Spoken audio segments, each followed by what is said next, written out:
আজকে একজন ব্যবসায়ী আমাকে বলছে 6টার পরে হলো দোকানে কাস্টমার আসে, 6টার পরে হলো সরকার আমার দোকান বন্ধ করে দিয়েছে। সরকারকে আলটিমেট দিয়েছিল আমরা কালকে কাউরান বাজার যাচ্ছি, এরপরের দিন ফার্মগেট যাচ্ছি, এরপরের দিন গণভবন যাচ্ছি।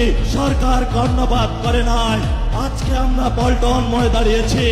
আপনাদের জানাশোনা থাকার কথা, ইলেকশনের পরে 11 দলীয় জোটের প্রথম প্রোগ্রাম বাইতুল মোকাররমে হয়েছিল। আজকে আমরা আরেকটু এগিয়ে সেখানে প্রোগ্রাম করেছি।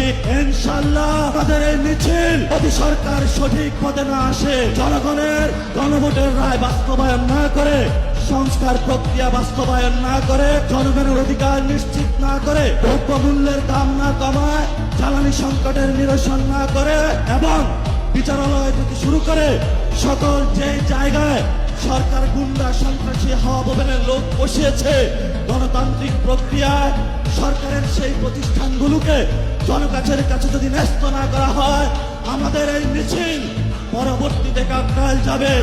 এক এক করে সরকার যে পরিকল্পনা করছে বাংকার বানানোর জন্য, আমরা সেই বাংকারে গিয়ে উপস্থিত হয়ে বলবো বাংলাদেশ স্বাধীন।